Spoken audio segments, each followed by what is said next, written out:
Dale. Bueno, la escucho. Sí, acá me dice que tengo que poner acepto. Acepté. Bien. Bueno, yo me llamo, en realidad mi nombre completo es Dora del Carmen Salas Romero, pero realmente todos me conocen por mi trabajo y por mi vida como Dora Salas, porque el otro es demasiado largo y nunca me gustó. Soy ciudadana argentina por nacimiento, pero también soy ciudadana italiana porque toda mi familia materna era italiana y por lo tanto tengo las dos ciudadanías. La justicia italiana me reconoció la ciudadanía italiana desde el día en que nací, o sea, a todo título. Bueno, soy licenciada en Letras Modernas, egresada de la Facultad de Filosofía y Letras de la Ciudad de Buenos Aires en el año 1972. Y tuve años de trabajar como docente en todos los niveles, porque mientras estudiaba fui maestra jardinera, maestra de escuelas secundarias, bueno, todos los niveles, y también fui docente universitaria en Argentina y también en Italia. En Italia trabajé en la Universidad Oriental de Nápoles, que es una universidad de lenguas, y después la mayor parte de mi vida profesional fue en el periodismo. ¿Por qué y dónde? Bueno, empecé ayudando a Luis, pero eso lo voy a contar más adelante. Y luego, acá en Italia, durante el exilio, trabajé en la agencia Interpress Service, IPS, del doctor Roberto Savio, al que le estoy infinitamente agradecida. Si bien el trabajo en ese momento era en negro, porque eran las opciones posibles acá, bueno, fue un trabajo muy importante y además para mí, el resto de mi carrera, para mis hijos, y también porque el doctor Savio tuvo la gentileza de prestarme un departamento por mis primeros 6 meses durante el exilio. Y realmente esto fue un gesto por Luis, porque él lo quería mucho, y porque había sido hasta el final corresponsal de Interpress Service. Y bueno, y por mí, porque realmente mi situación lo requería, porque yo llegué con una valijita mínima. Después, en un determinado momento, decidí, por motivos personales, no por motivos políticos, regresar a la Argentina en el año 1985. Y esto me costó un compromiso con mis hijos, porque ellos iban a la escuela italiana, se sentían italianos, recuerdo de Argentina no tenían. Y bueno, el compromiso fue que querían frecuentar la escuela italiana de Buenos Aires, la Cristoforo Colombo. Y bueno, volví a la Argentina porque yo soy hija única.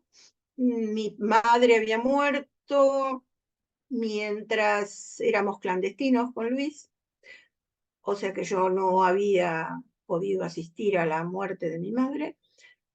Y en Argentina estaba mi padre, ya anciano, solo. Yo había ido para las elecciones del 83 como enviada por l'Unità, un diario de aquí de Italia, para para las elecciones del 83 y había votado, y ahí vi a mi padre, lo vi tan anciano, tan frágil, y bueno, me dio esta cosa de que para mí iba a ser muy difícil una segunda muerte a distancia. Por eso yo quería volver, pero mis hijos no querían volver. Bueno, finalmente hicimos ese pacto y en el 85 volví a la Argentina. Volví a trabajar a la universidad, empecé a trabajar en diversas revistas, cualquier tipo de revista, revista Vivir, bueno, cualquier tipo no, obviamente, pero revistas que no eran políticas, revista Vivir, revista Mía, revista O de Brigitte, que era directora, era en ese momento la esposa de Rogelio García Lupo, en fin, eh, todos los trabajos posibles porque mantener 3 hijos no era fácil. Eh, y la escuela, si bien había conseguido una beca del 50% para los 2 más chicos, eh, igualmente la escuela era cara y había que pagar. Eh, bueno, y después de un tiempo, también, bueno, hice muchos trabajos. Fui encargada de prensa de una compañía de seguros. Sería por demás largo enumerar todo lo que hice. Y finalmente entré a trabajar en la agencia italiana de noticias ANSA, primero haciendo suplencias en el año 1990 y después definitivamente en el 1994.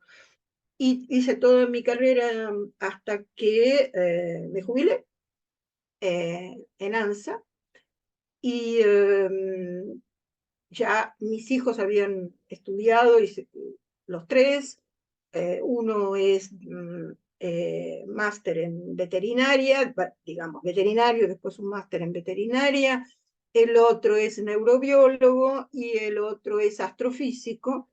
Entonces, bueno, jubilada con 3 hijos que vivían en distintos lugares del mundo y siguen viviendo en distintos lugares del mundo, eh, yo decidí hacer lo que siempre había querido, que era volver a Italia. Y entonces volví a Italia, vendí un departamento en Argentina, compré acá, este departamento donde estamos ahora, y que es un departamento muy chiquito en las afueras. Estoy a 20 kilómetros del centro de Roma porque por razones obvias de lo que cuesta la propiedad en Roma y lo que cuesta en las afueras, para Roma centro no me alcanzaba lo que yo tenía, por ende estoy a 20 kilómetros de Roma. Bueno, y acá vivo, colaboro eh, cuando hay algún tema que lo amerite con las columnas internacionales que maneja Santiago Farrell en Perfil. Santiago Farrell fue un compañero de ANSA, ahora está de nuevo en ANSA. Y también él tiene un programa de radio que se llama Tan lejos y tan cerca, que también cuando hay algún temita que valga la pena, colaboro con eso. También he colaborado, pero últimamente no, porque una cosa era hacerlo desde Argentina y otra es desde acá, con La Voce di New York, que es un periódico online, antes era de papel, pero después pasó a ser online, que es un periódico italiano online de Nueva York, obviamente, que dirige un amigo y periodista, Stefano Baccara, eh, y bueno, eso en italiano, por supuesto. Bueno, esta es un poco la síntesis de mi vida.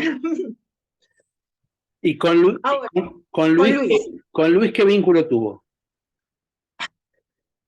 Bueno, yo viví con Luis prácticamente 2 años, eh, como pareja, como compañera, como concubina, que sería la palabra legal, eh, pero lo conocí muchísimo antes. Eh, es gracioso, pero en realidad la mamá de Luis Guagnini Catalina Raimundo de Guanini, Cata, para todos.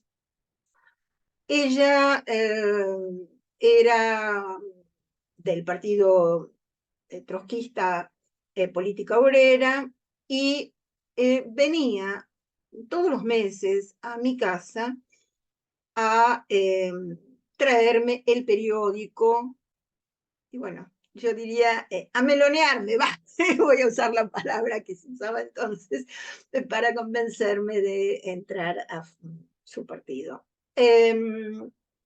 Y bueno, venía todos los meses a mi casa, establecimos una relación afectiva, afectuosa, intensa con ella, y ella decía que en el último periodo, que era la única casa donde había unos niños pequeñitos, muy pequeñitos, y donde se podía tranquilamente conversar con la madre sin que los niños molestaran. Muy de Cata, Cata era una persona muy racional y esto para ella era, digamos, tenía un gran valor.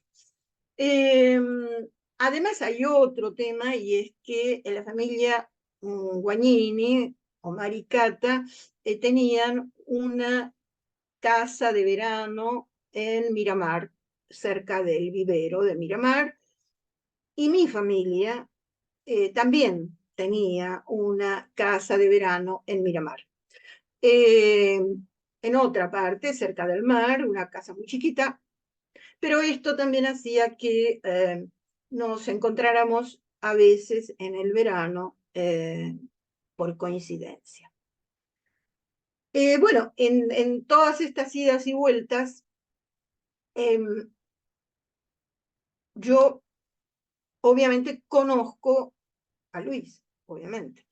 Y voy a ser muy franca.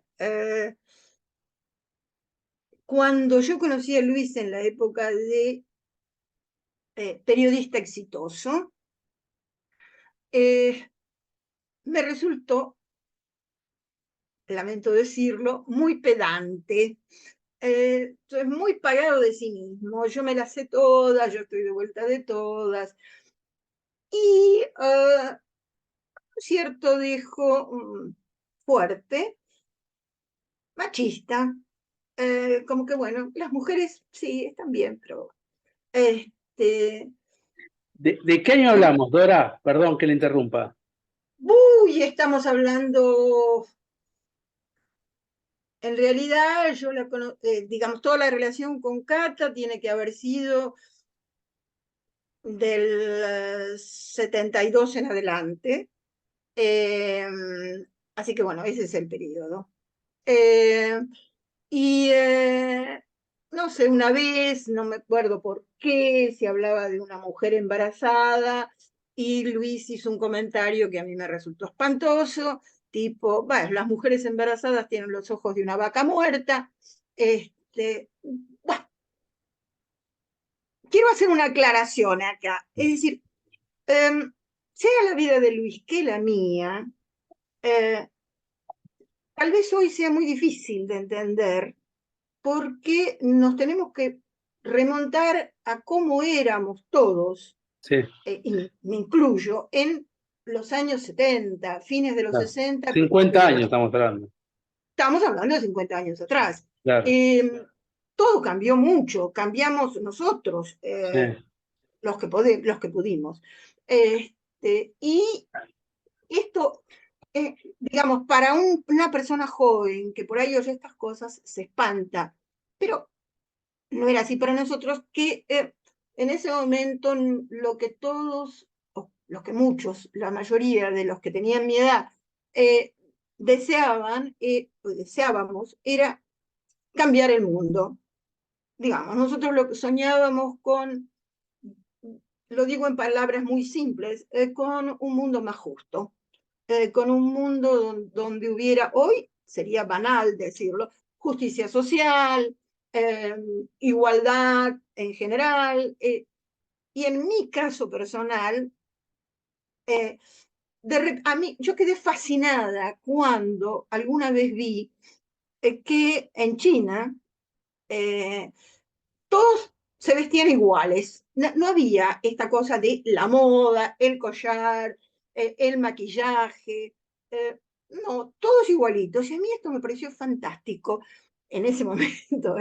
Me pareció fantástico porque digo, esto realmente hace que la gente sea valorada por lo que es, vuelvo, que era aquel momento, y no por cómo se viste, cómo se pinta, cómo... ¿Usted en esa época militaba en algún partido u organización? No, Ok, no, no, no, no, no, no. Al inicio no, después sí. ok. Eh, no, cuando más nos corremos con el tiempo, en un determinado momento yo me conecto con una agrupación sindical, pero como se decía entonces, revolucionaria de izquierda, o sea, era una organización sindical, pero afín a lo que sería la política de los motoneros. Se llamaba este grupo sindical Trabajadores de la Educación, eh, y éramos esto, trabajadores de la educación. Allí estábamos organizados como, como diríamos, células, pero era todo legal, no era nada clandestino, nada armado, nada de nada. Más parecido a lo que podría ser una juventud peronista. En ese grupo estaba, por ejemplo, eh, Olga Cañueto, que era en ese momento la compañera de Miguel Ángel Zavala Rodríguez, y bueno, y había otra gente que no sé cómo se llamaban ni quiénes eran. Yo fui muy amiga en ese momento de Olga Cañueto, para mí María, en ese momento, eh, una gran persona, muy sensible, que realmente lamenté mucho cuando la secuestraron. eh, bueno, aparte. Pero Luis tuvo una larga vida política porque, si yo no recuerdo mal, él empezó muy joven con un grupo trotskista, después, no, primero estuvo con la juventud del Partido Comunista, después pasó a un grupo trotskista, después durante un largo periodo no tuvo una militancia orgánica, eh, y posteriormente se acercó al peronismo, eh, obviamente al peronismo revolucionario. Eh, Dora, perdón, y una introducción, perdón. ¿Actividad sindical no tuvo él o militancia sindical? que yo sepa, no, pero no lo sé. Eso habría que preguntárselo a Carlos Aznares, por Ok. ejemplo. Y otra pregunta, cuando usted hablaba recién de que decía que era un periodista exitoso, cuando usted lo conoce, ¿a qué se refiere con exitoso? Uf, muy exitoso, porque él trabajó en el diario Clarín, por ejemplo, de aquel momento, eh, y bueno, él escribía de política y viajaba por todo el mundo. En Italia bueno, había viajado por todo el mundo. Escribía muy bien, era un gran periodista.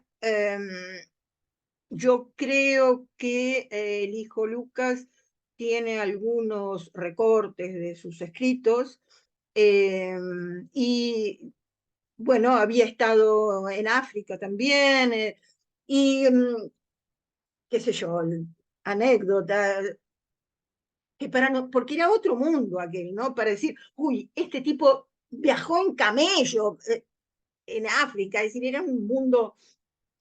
No, él era muy exitoso, pero se lo merecía porque realmente era muy bueno.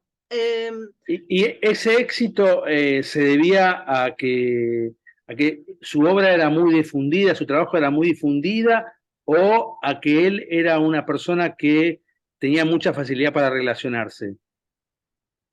No, no, él escribía muy bien, era un buen periodista, un gran periodista.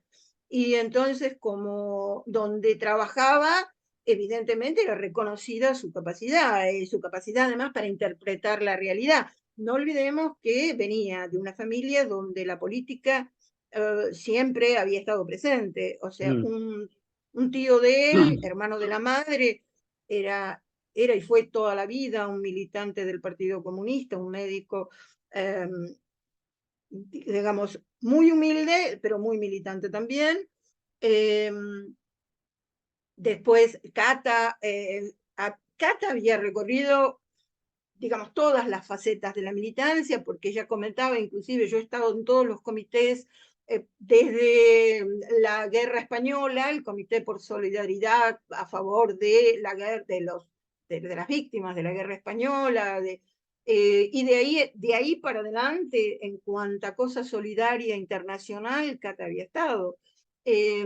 No le faltaba nada, y era una mujer que leía el mundo con ojos políticos. Omar, el padre, eh, si bien no era militante político, él era un químico, eh, muy buen químico, era un hombre de una gran cultura, enorme cultura, y que también enfocaba la lectura del mundo desde su cultura y desde sus saberes, que eran muchos, porque era un tipo que leía de todo, y entonces con los hijos, por ejemplo, había tenido una gran influencia, porque les hablaba, por ejemplo, de las constelaciones y les hacía mirar las estrellas, les narraba historias. Era como además tenía un laboratorio en la casa, el padre de Luis, entonces él tenía mucho tiempo para estar con sus hijos y tenía una relación muy tierna con sus hijos. Diría yo que completamente diferente de la relación que los hijos tenían con Cata, porque Cata siempre fue una mujer muy racional, eh, muy tierna, pero había que llegar a la ternura de Cata, no era flor de piel, y entonces era una mujer que muchos consideraban dura.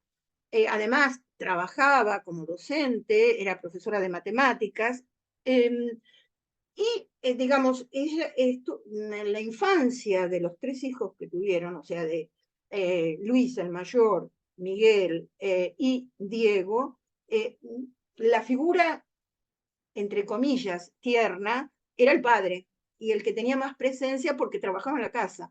Y la madre era como la figura más racional y más dura, digámoslo así.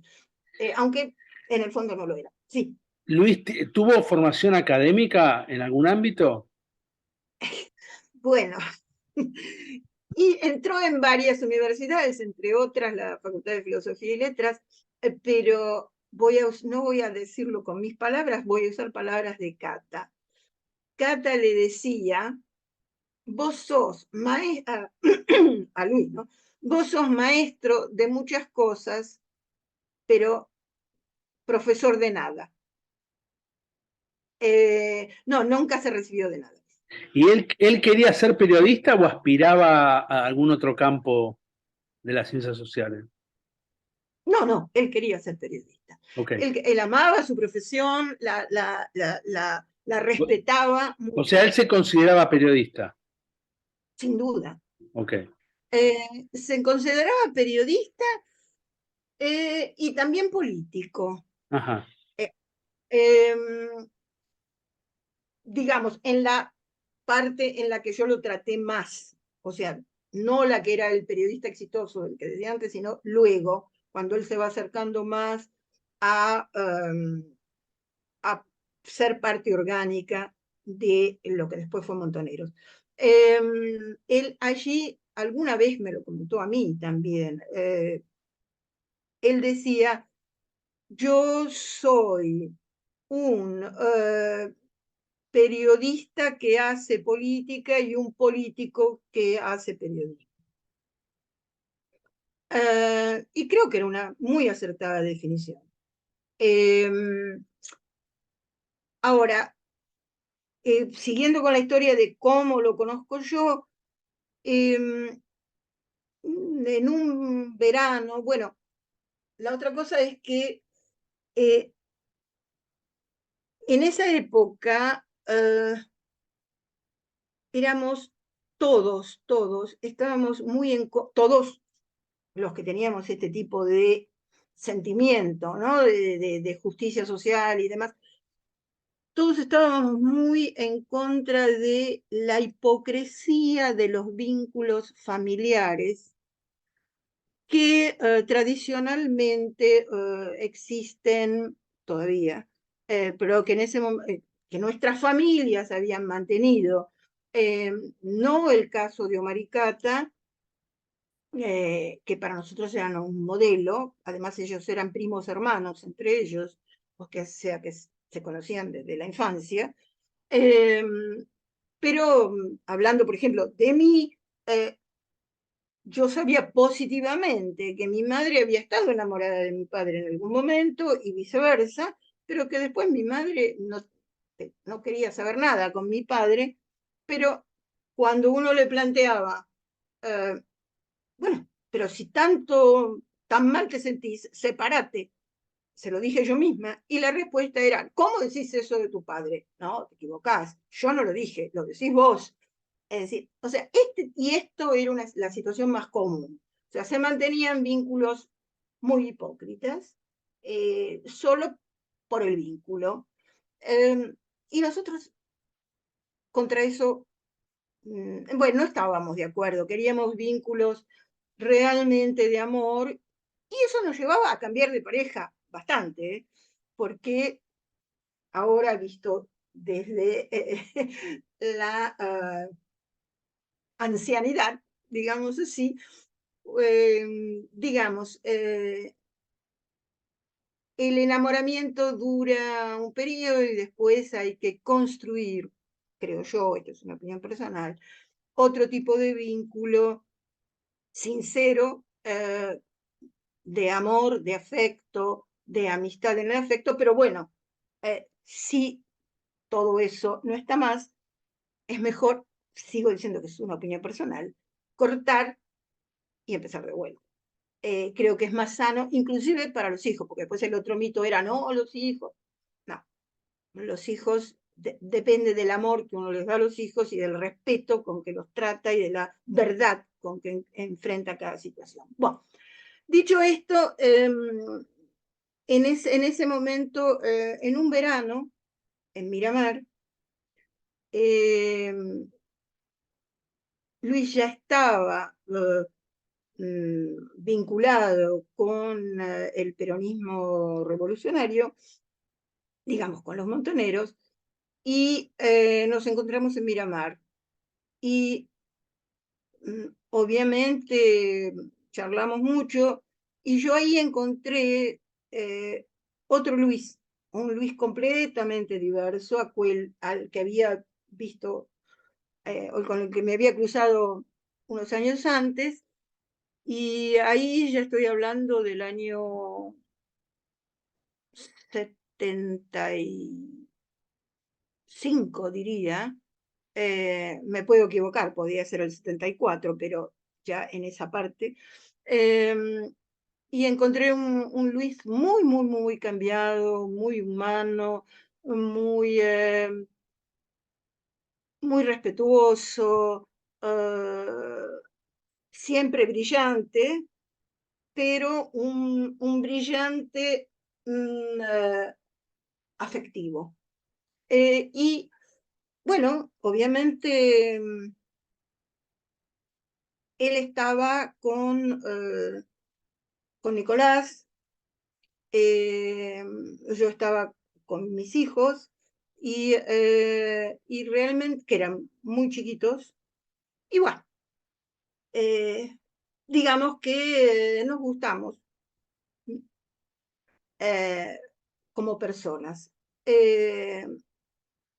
Y bueno, digamos, de ahí nace otro tipo de vínculo y ya en Buenos Aires,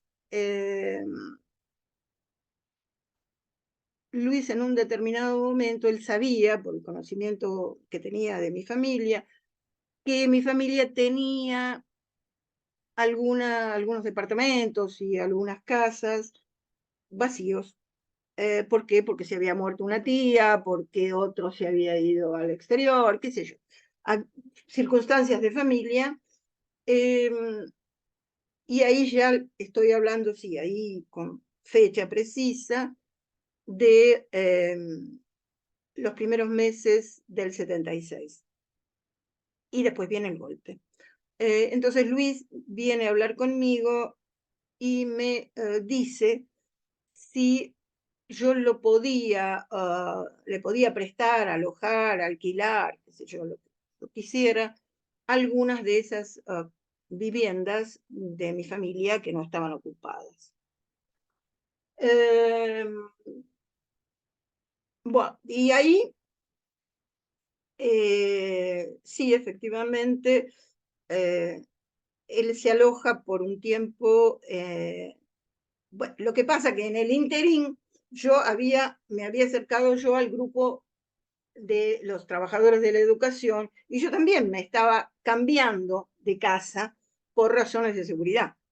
Porque si bien no tenía una militancia orgánica tipo los que estaban en el partido, era riesgoso entrar en una casa, seguir viviendo en una casa con niños y todo, donde había habido gente que tenía otro nivel de compromiso. Entonces, ¿Pero alguno yo de los dos también, estaba clandestino? en ese momento, no. Eh, digamos que yo nunca fui clandestina.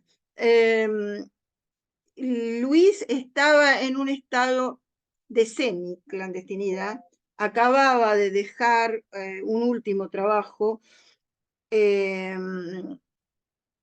legal y escribía para Interpress Service, para el Latin American Newsletter, tenía contactos con Panamá, donde había estado tratando había vivido en Panamá en la época de Torrijos, tratando de escribir un libro sobre Torrijos, que después nunca llegó a publicarse. Bueno, entonces él tenía toda esta red exterior de trabajo y necesitaba un lugar seguro. Él no sabía que yo tenía estas relaciones con el grupo de trabajadores de la educación y entonces me viene a pedir si yo lo podía alojar en alguna de estas casas. Entonces mi comentario fue, mira, yo también me estoy mudando a una casa de una tía que murió, pero en la parte de arriba, en la terraza de esa casa, hay una especie de departamentito. Bueno, si vos querés, vení. Eh, entonces vino a vivir, yo en ese momento tenía otro compañero, y él vino a vivir a la terraza de esta casa y yo vivía abajo con mi compañero. Bueno, después mi compañero se va, no por motivos políticos, sino porque no tenía, él no quería, él sí sabía que yo tenía relaciones y tenía deseos de hacer política, y él no quería saber nada con esto, y se va al exterior. Y bueno, decir que se fue mi compañero y con ya la amistad y la chispita que había entre Luis y yo, casi inmediatamente empezamos a ser pareja. Y ahí sí estoy hablando ya del 76. Y bueno, vivimos juntos, primero en esa casa, en el barrio de Flores, Y luego, por el problema que hubo con Diego, con el hermano menor de él, cuando lo secuestran a Diego, y a Isabel, que es la mamá de su hijo, ahí tuvimos un momento, ya esto es en el 77, tuvimos un momento muy, muy, muy difícil, dificilísimo, porque no teníamos dónde ir. Entonces, mi madre estaba internada en el hospital, el Policlínico Bancario, muy mal, prácticamente con una agonía por diabetes. Y yo trabajaba legalmente en una escuela superior del magisterio de San Fernando. Y bueno, cuando secuestran a Diego, secuestran a Isabel, Teté para nosotros, entonces, claro, ahí se producen una cantidad de hechos, un allanamiento a la casa de Omaricata, un allanamiento a la casa donde vivía mi padre. Mi madre en ese momento no estaba porque estaba en el hospital, mis tíos, que eran todos muy ancianos, y es evidente que nos empiezan a buscar con nombre y apellido a nosotros.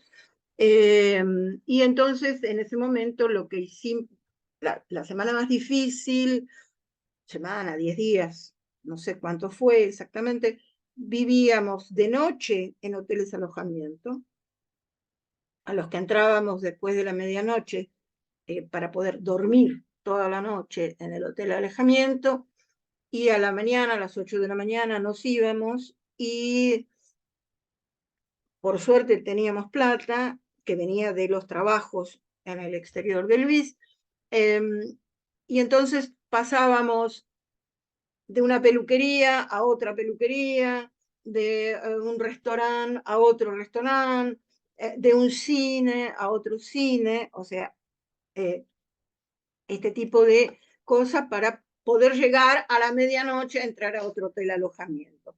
Finalmente, después de esto, logramos alquilar sin tener que dar una garantía, porque esto era imposible en ese momento, simplemente dando plata,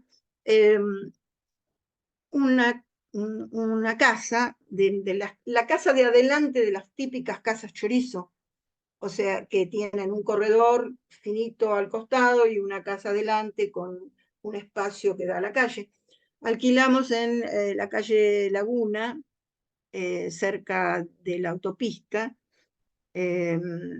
Alquilamos ese departamento, nos instalamos ahí, recuperamos a mis chicos que estaban en la casa de mis tíos, y entonces nos instalamos Luis, eh, mis chicos y yo en esa casa de de la calle Laguna. Yo renuncié, obviamente, a mi trabajo en San Fernando, y empecé a colaborar con Luis, con las reseñas que hacía de periódicos y demás. Mantuvimos durante todo el año 77, desde ese momento, eh, Diego y Tete fueron secuestrados el 30 de mayo del 77, así que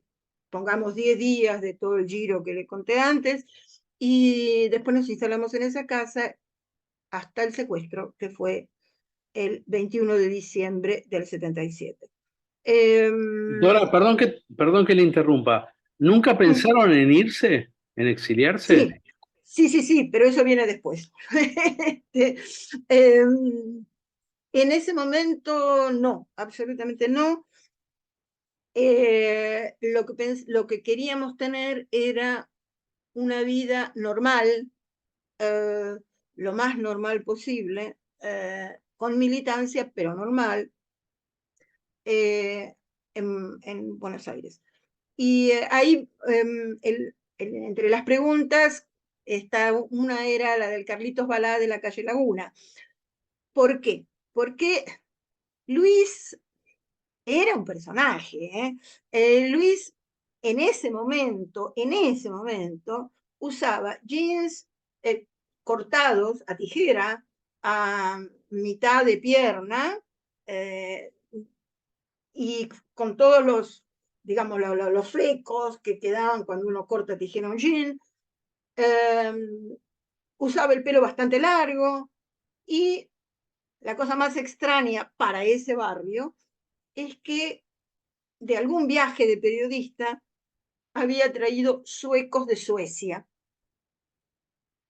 Entonces, piensa en la imagen, un tipo de 30 años, con el pelo un poco largo, con una camisa tipo guayabera, con los jeans cortados a tijera y desflecados, y suecos.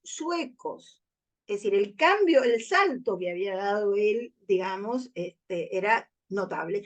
Y el vecino de la calle, de la casa que alquilamos, que era un mecánico, excelente persona, y del cual nos hicimos amigos de él y de la esposa, que era enfermera.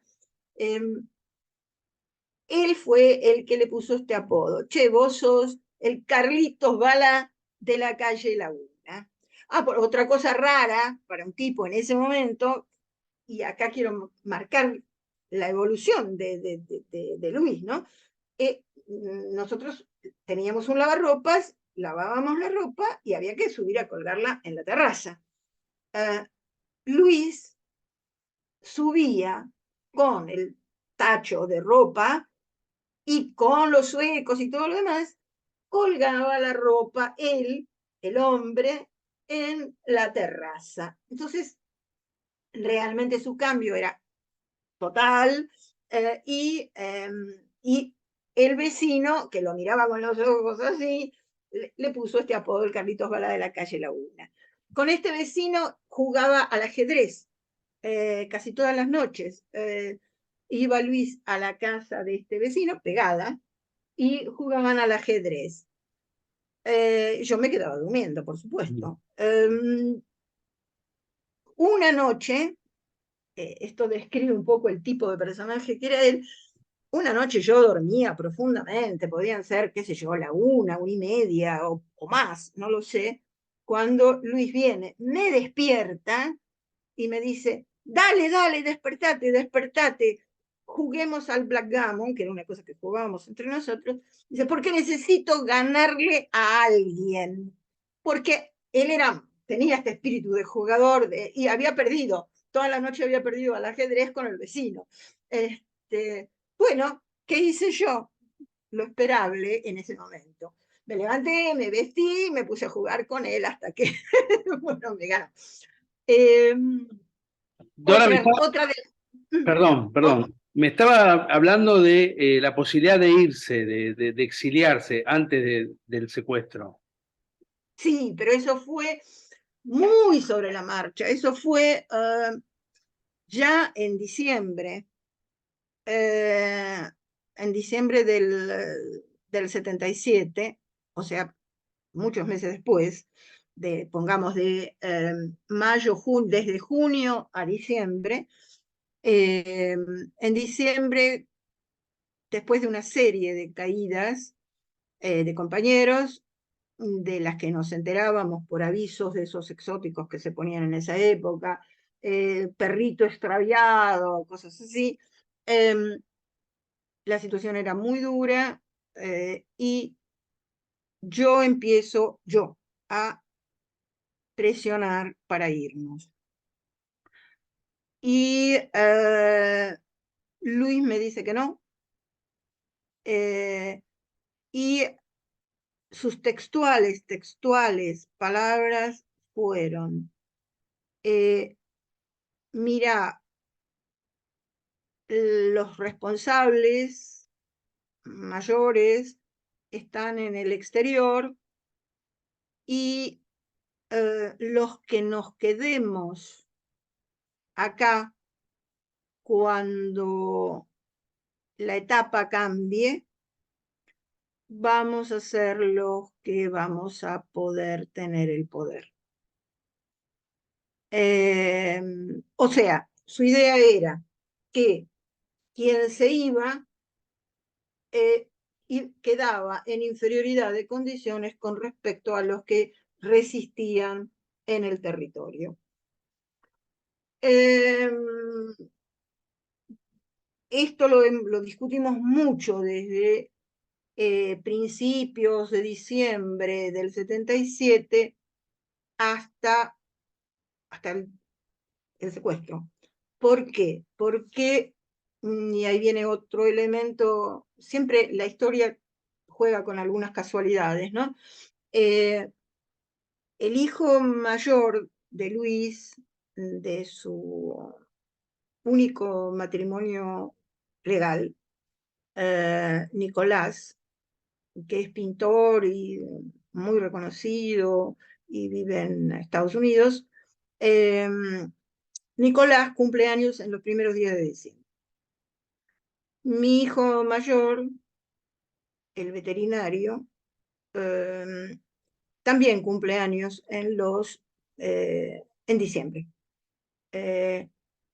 justamente el 21 de diciembre, el día del secuestro. Y mi hijo es 2 años menor que el hijo mayor de Luis. Y entonces a nosotros se nos ocurrió que como regalo de cumpleaños y como festejo de cumpleaños de estos 2 chicos,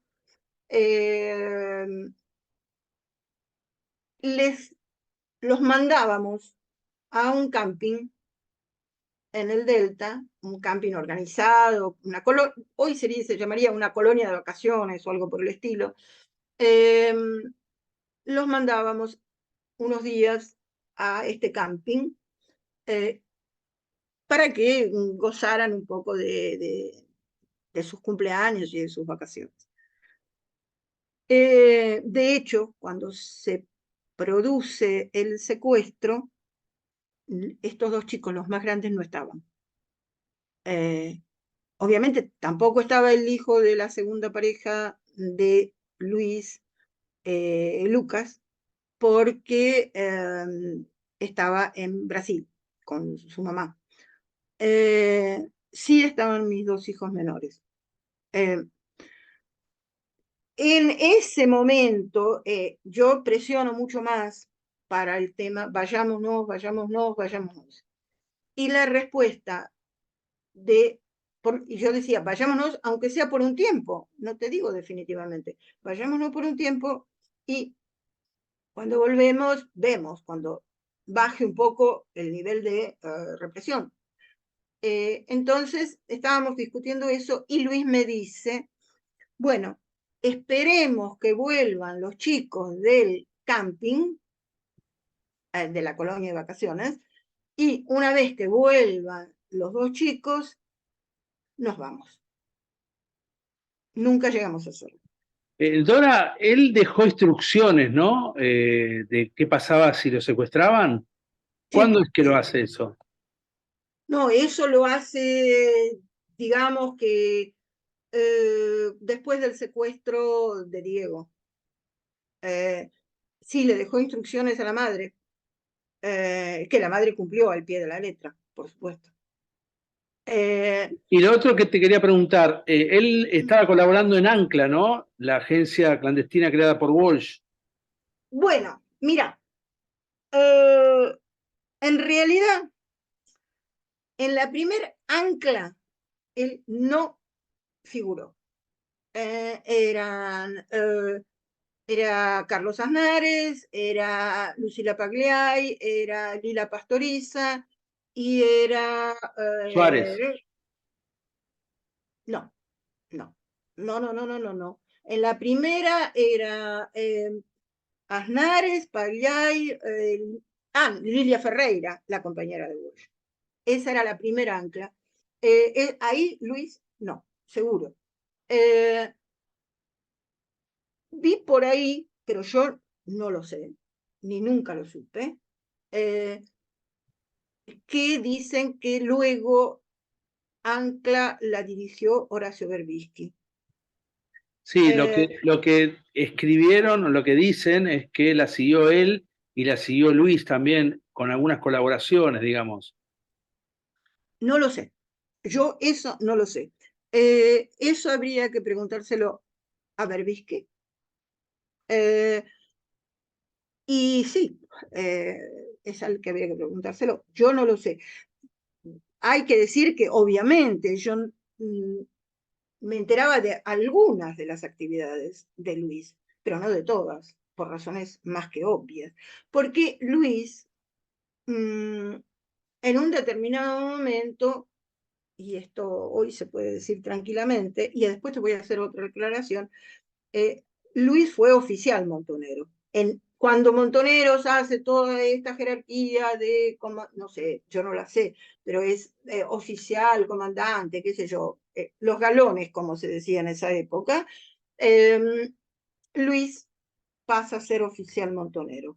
Eh, y obviamente de todas sus actividades, yo sabía que tenía citas, que hacía cosas, pero específicamente de detalles no lo sé. Sí sé, por ejemplo, que él hacía, y porque lo hacía en casa, por eso lo sé, hacía eh, en esa época había unos cassettes que se metían para escuchar, esos rectangulares, chiquitos, con cinta. Él hacía una especie de revista oral eh, con lo que los medios no decían, tipo personas secuestradas, movimientos sindicales que había, pequeñas huelgas, eso lo hacía y lo distribuía. Supongo que tenía otra gente que lo hacía también con él, pero él lo distribuía en bares, por ejemplo, iba a un bar y dejaba arriba de la mesa una de estas cosas. Que era bueno, desde mi punto de vista era un trabajo arriesgado en el momento que iba y lo dejaba, ¿no? Pero era una buena difusión. Eh, ¿Qué aclaración me iba a hacer antes?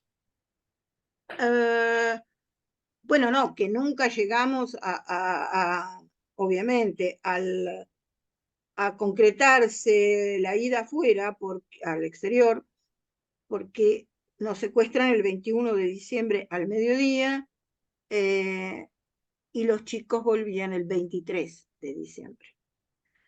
De hecho, los chicos que no eran tontos para nada, el mío tenía 9 años, el de él tenía 11, recién cumplidos,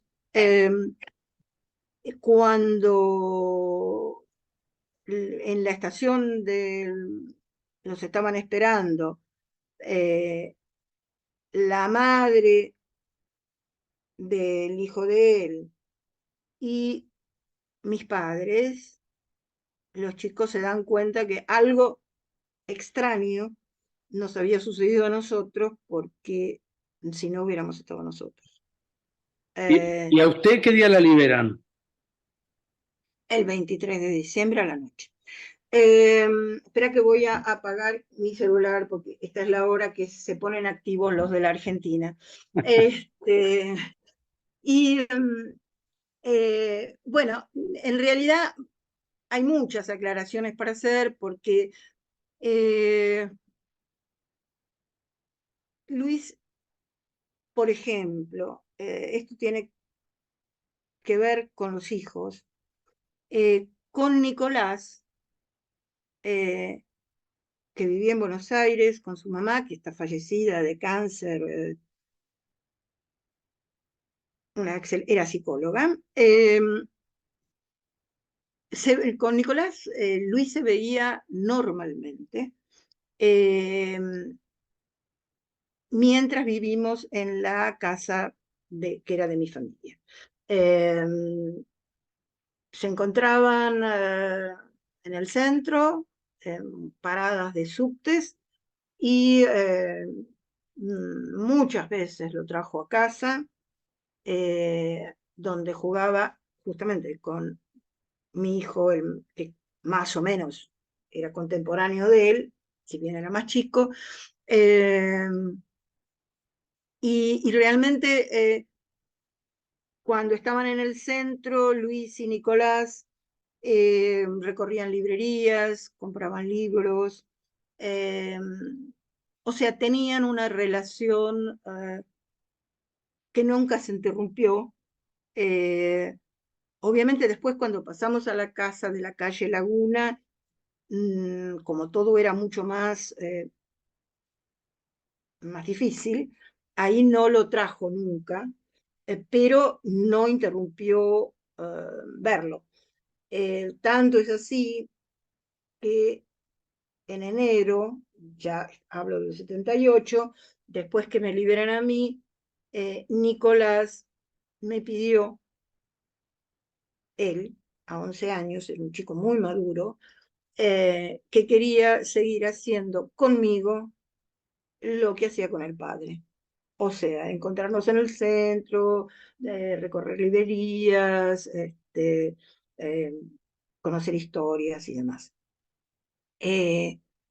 Cosa que sí hice por un tiempo, sobre todo en el mes de enero, porque la mamá y su pareja habían viajado a Europa y entonces Nicolás estaba solo con, no sé si con su abuela o con quién en el departamento de él. Bueno, o sea, siempre tuvo una relación muy afectuosa y muy profunda con sus hijos. Y eh, con Lucas también, a pesar de que Lucas no estaba en la Argentina, porque su mamá, por lógicas razones de temor, en un determinado momento se había ido a vivir a Brasil con el nene. Nene que era notoriamente más chico. Eh, ¿Y qué hacía Luis? Luis, todas las semanas, absolutamente todas las semanas, también en esos cassettes de esa época con cinta, grababa una historia, un cuento, algo que inventaba él, eh, para mandar, obviamente, por correo a Lucas. Y no solo, hacía otra cosa que era muy bonita, en una hoja, hoy sería la A4, la dividía en sectores y inventaba una historia que tenía que ver con la realidad, pero la historia era ilustrada. Luis dibujaba muy bien, muy bien. Y entonces era en un cuadradito, un dibujito, en el otro, una parte de la historia, o sea, combinando. Conclusión, toda la página era una parte de la historia y la semana siguiente era otra parte de la historia. Eso lo hizo todo el tiempo del periodo en que vivimos en la calle Laguna, todo el tiempo. Yo no sé si Lucas tuvo oportunidad de ver eh, esos dibujos y esas historias, o si recibió esos cassettes, no lo sé, pero que los hizo. Y que además eran muy bonitos. Dora, para terminar, eh, hoy que usted es una periodista de mucha trayectoria y una persona de cierta edad, digamos, con el diario del lunes, para decirlo vulgarmente. ¿Cuál, Mm. cuál cree que era, que si pudiera darnos una definición, un perfil, un retrato, eh, algo que cree que resume lo que fue Luis para el periodismo, para el periodismo argentino, para la historia, más allá de lo personal, ¿no? Bueno, em, para el periodismo argentino yo creo que fue un ejemplo de el intelectual, que es lo que era, comprometido. O sea, llega un momento en su vida en que él dice, bueno, yo acá, ahora, tengo que tomar partido. Eh, Está la famosa frase de los indiferentes, eh, no, él opta por no a la indiferencia, yo me comprometo, sabiendo absolutamente los riesgos que corría. O sea, todo que lo llevaron de las narices, no, nada que ver. Era absolutamente consciente de esto. Y mm, en cuanto al perfil humano, lo que lo pinta completamente es lo que me dice a mí estando en el secuestro. Eh, en los últimos, el último día en que estoy secuestrada yo, obviamente yo estoy muy poco secuestrada, desde el 21 al mediodía hasta el 23 a la noche. Eh, Primero yo estuve en La Leonera, que era un lugar común donde, bueno, estábamos tirados en el piso, ya hay muchas declaraciones al respecto, no, no vamos a agregar más, pero después me dejan estar en las últimas horas en la tubo, se le decía en esa época, o le decían los milicos, con Luis. Eh, la situación era horrenda porque estábamos en un subsuelo, en un sótano, en el club atlético, así llamado club atlético, eh,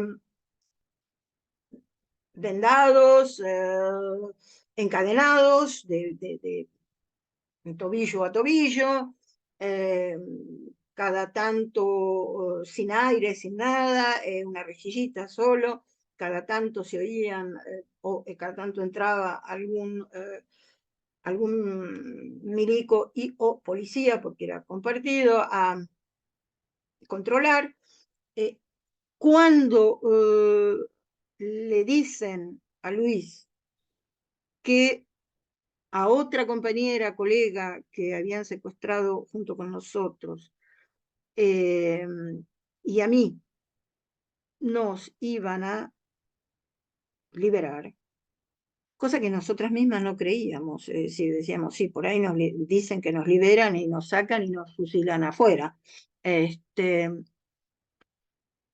cuando a Luis le dicen esto, eh, en ese tubo infecto, Luis me dice varias cosas. La primera me dice, mira, sí, bueno, yo decía, yo de acá no me quiero mover, mientras estés vos acá, yo acá me quedo, sigo tu destino. Bueno, mujer enamorada dice esas cosas, obviamente, y él, con frialdad, pero bien, me dijo, mira, una sola persona que pueda salir de acá es un triunfo. Si salís, salí y contá la verdad. Eh, y además, y esto es lo que lo pinta como era, dice, y por favor te pido, no te conviertas en la hija viuda de mi madre. No me esperes, obvio, yo decía, bueno, te voy a esperar, qué sé yo. No me esperes, hace tu vida eh, y viví, no sobrevivas. Eh, digamos que esto pinta absolutamente al ser humano, porque en esa situación y en esas condiciones, él estaba pensando en mí y estaba pensando también en los hijos. Porque otras de las razones que me dice, cuando yo le decía, no, yo me quedo, yo no quiero, bla, bla, me dice, mira, afuera hay 5 chicos que necesitan de alguien que les cuente la verdad y que además de alguien que los quiera. O sea, no dejó ningún detalle.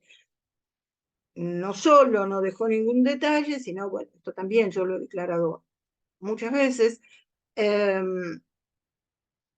igual que en la ESMA o imitando a la ESMA, no lo sé, en el Club Atlético y luego en el Banco y luego en el Olimpo tenían el sistema que llamaban de reeducación, entre muchas comillas, que era, digamos, hacer, por ejemplo, que el secuestrado desaparecido llamara a la familia. Entonces esto se lo dicen a Luis durante un interrogatorio, con interrogatorio, entendamos, interrogatorio, tortura, ¿no? Y le dicen que sí, que él iba a poder comunicarse conmigo o con otros miembros de la familia. Entonces, en el momento en que se estaba decidiendo esto que podía ser mi liberación, me dice, mira, si es verdad que yo puedo comunicarme con vos una vez que te suelten, combinemos un código que podés usar vos o que puedo usar yo. Y el código era, lógicamente, de gente que trabaja con las palabras. El código era, si en un momento a mí, dice él, o me obligan a decir algo con lo que yo no estoy de acuerdo, antes de empezar a decir eso, para lo cual me están forzando, si yo uso la palabra análisis, vos todo lo que viene después lo tenés que entender al revés o como falso o que no es lo que yo pienso. Lo mismo vos. Si a vos te están forzando, te presionan de algún modo para que digas algo que con lo que vos no estás de acuerdo, usás la palabra análisis y yo voy a saber que eso no es lo que vos pensás. Ese un código. Y el otro código era, bueno, nosotros teníamos entre nosotros el hábito de no usar con los niños jamás diminutivos. En nuestra casa no se usaban los diminutivos, porque la broma de Luis era, uno empieza diciendo manita y termina diciendo mierdita, caquita, y eso es un asco. Entonces, nada de diminutivos. En nuestro lenguaje cotidiano no había diminutivos. Entonces, me dice Luis en el secuestro, si para uno de los dos la situación es terminal o se da cuenta que no va a poder comunicarse nunca más, entonces usemos un diminutivo. Bueno, cualquiera de los dos, ¿no? De hecho, en el último llamado, porque sí, se producen llamados, él llama a la madre, llama al tío, y a mí me llamó varias veces, yo por algún lado tengo anotado las veces que le permitieron llamar. La última llamada, que es unos días antes del famoso Mundial del 78, famoso por lo dramático, por lo terrible, por la estafa, por lo criminal. En ese último llamado, él usa las dos claves. En un determinado momento me dice, mira, mi análisis es que no te tenés que ir. Yo entiendo rápidamente, pero él estaba evidentemente muy angustiado porque me dice, ¿me entendés? ¿Me entendés? Y yo le digo, sí, por supuesto que te entendí. Y me repite la frase, la misma frase. Después me pregunta, qué sé yo, vos cómo estás, bueno, cosas de rutina, digamos así, y después me dice, bueno, a los chicos más grandes, contales toda la verdad, y a los más chiquititos, dales un gran beso de mi parte. Y ahí corta. Y nunca más. Uh, bueno, por supuesto que yo entendí todo, pero igual por un tiempo me quedé. Pero me quedé y empecé a frecuentar familiares, donde ya estaba Cata, cosa que antes no hacía, por supuesto. Hice una denuncia ante el Ministerio del Interior, que era Arguindegui. Yo pienso cómo fue que hice eso, de dónde saqué, digamos, el coraje, pero bueno, lo hice. Tanto así que no me querían recibir la denuncia. Claro, obviamente que yo no puse, me secuestraron así, así, yo inventé. Pero bueno, la denuncia la hice, me dieron finalmente un número, y por supuesto la respuesta fue por escrito, que eso lo tengo en Buenos Aires. El señor por el que usted dice nunca fue buscado, nunca hubo orden de captura. Claro que nunca hubo orden de captura contra Luis Rodolfo Guagnini, nunca la hubo. Eh, pero bueno. Pero bueno, todo esto que yo ahora estoy contando y que en ese momento eran deducciones, después me lo confirma un secuestrado liberado, que ahora falleció, pero falleció de muerte natural, anciano, en Miami, Mario Villani. Mario Villani, que pasó por 5 o 6 campos de concentración hasta que finalmente lo soltaron. Y Mario me confirma todo lo que estoy contando, porque inclusive cuando, y esto hace pensar que Luis fue, pero esto es una hipótesis, no lo podemos comprobar, fue tirado al agua, al río, al mar, o sea, los famosos vuelos de la muerte. ¿Por qué? Porque Mario me cuenta que en coincidencia con esa última llamada, Luis, él lo ve a Luis que estaba en la fila para subir al camión para los, comillas, traslados, eufemismo por destino final, muerte, asesinato, no que muerte, asesinato. Y entonces me cuenta siempre Villani que él le pide a los milicos de acercarse a saludarlo, a Luis. Y entonces se acerca, le dan este permiso, él se acerca y lo despide. Y bueno, cuando Mario Villani me cuenta esto, yo le pregunté, ¿y cómo estaba Luis? Y me dice, muy abatido. O sea, sabía. Eh, bueno, digamos, esta es una síntesis muy así, apretada, digamos. Detalles después hay miles, o sea, eh, Luis tenía mucho sentido del humor, humor negro, eh, cuando era necesario, y con otra cosa que habla de él y sus afectos por los chicos, por todos. En el periodo de en la casa de la calle Laguna, construye con madera un gran tablero de backgammon en el que hace pintar los triangulitos a los chicos que, digamos, los más chicos míos tenían 2 años y 3 años y medio, pero no importa, él los hace participar en la construcción de este juego, que es enorme, y que está en Buenos Aires, en la casa donde ahora vive uno de mis hijos, el astrofísico. Está ahí.